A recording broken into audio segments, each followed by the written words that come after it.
আইএমএর ডাকা দেশজুড়ে কর্মবিরতিতে অন্য ছবি মালদা জেলায়। হাসপাতালে আউটডোর ও ইনডোর পরিষেবা এবং ব্যক্তিগত চেম্বার চালু রেখেছেন চিকিৎসকরা। এর আগেই গত বৃহস্পতিবার মালদায় কর্মবিরতি পালন করেছিলেন জেলার চিকিৎসকরা। এই কারণেই আজ আইএমএর কর্মবিরতিকে সর্বাত্মক সমর্থন জানানো হলেও রোগী স্বার্থে পরিষেবা চালুর সিদ্ধান্ত। মালদা মেডিকেল কলেজে আউটডোরে বিভিন্ন বিভাগের সকাল থেকে প্রায় স্বাভাবিক ছবি। টিকিট কাউন্টার থেকে শুরু করে বিভিন্ন ওপিডি বিভাগে হাজির রোগী। তবে চিকিৎসকের সংখ্যা অনেকটাই কম ছিল, ফলে কিছুটা হলেও চিকিৎসা পরিষেবা পেতে হয়রানির শিকার হন রোগী এবং রোগীর আত্মীয়রা।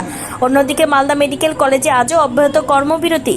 ধর্ষণ ও খুনের ঘটনায় মাথাদের গ্রেপ্তারের দাবি, প্রাক্তন অধ্যক্ষের হাজতবাসের দাবিতে চলছে স্লোগান।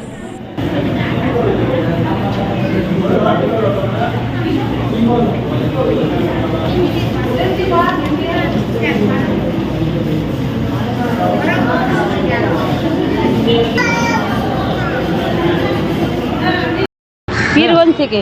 হ্যাঁ, আপনি কোথা থেকে এসেছেন? কি অবস্থা হয়ে আছে? পীরগঞ্জ থেকে এসেছি, কি নিয়ে এসেছেন আজকে? পেশেন্ট নিয়ে এসেছি। চিকিৎসা হলো? হ্যাঁ, হয়েছে। কি হয়েছে আপনার পেশেন্টের? আমার পেশেন্টের বুক ব্যথা করছে। দেখালেন হাসপাতালে? হ্যাঁ, দেখাচ্ছি। ডাক্তার আছে হাসপাতালে? আমি ইটাহার থেকে আসছি। আমার এক আত্মীয়, সে ভর্তি ছিল, কালকে রাত 11টার দিকে ভর্তি করেছে হসপিটালে। অজ্ঞান অবস্থায় ছিল, এখানে আসে জ্ঞান ফিরেছে। সেরকম অ্যাভেলেবেল ডাক্তার নেই, এখন ওই প্রাইভেটে ডাক্তার দেখাতে হবে। ইয়ান্তিকা মল্লিক, আমি হচ্ছে গিয়ে এখানকার মালদা মেডিকেল কলেজের ইন্টার্ন এবং আমার বক্তব্য শুধুমাত্র আমার কলেজের নিরাপত্তা নয়, প্রত্যেকটা মেডিকেল কলেজ অল ইন্ডিয়া বেসিসে প্রত্যেকটা মেডিকেল কলেজে যেন নিরাপত্তা হওয়া উচিত। শুধু নিরাপত্তা নয়, ব্যাপারটা এমন হয়ে দাঁড়াচ্ছে যে আমাদের যদি 1000 জনেরও নিরাপত্তা দেওয়া হয়, আমি ধরে নিলাম যে এই ঘটনার পরে যদি আমাদেরকে 1000 জন পুলিশেরও নিরাপত্তা দেওয়া হয়, এটা যদি ভেতরকার কোনো রকমের দল বা কোনো রকমের চক্র যদি এর সঙ্গে যুক্ত থাকে, তাহলে কিন্তু 1000 নিরাপত্তাতেও কাজ হবে না। কারণ কোনো রকমভাবে আমাদেরকে ওয়েস্ট বেঙ্গল পুলিশ বা কলকাতা পুলিশ কোনো না কোনো জায়গায় ব্যর্থ হচ্ছে আমাদেরকে সেই রকমের আশ্বাসটা দিতে। কারণ এই ঘটনাতে আমরা দেখতে পেয়েছি যে কলেজের মধ্যে সেমিনার রুম বা ডক্টরস রুম যেটাই বলা হোক, সেটা সব থেকে সেফেস্ট একটা কলেজে, সেটা একটা কুঠুরি, সেটা সব থেকে সেফেস্ট জায়গা।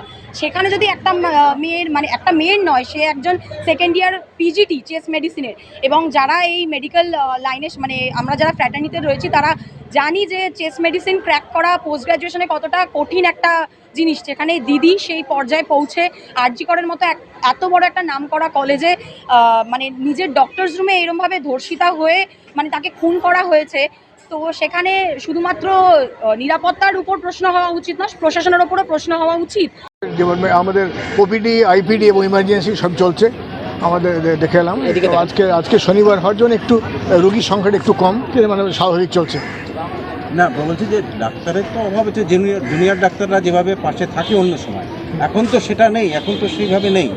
সমস্যাটা না, আমরা অন্য ডিপার্টমেন্টের ডাক্তার এবং আমাদের যারা ফ্যাকাল্টি আছেন তাদেরকে দিয়ে আমরা রস্টার বানিয়ে আমরা স্পেশালি এটা এই পরিষেবা দিচ্ছি এবং পরিষেবা পুরো স্বাভাবিক রাখার চেষ্টা করছি।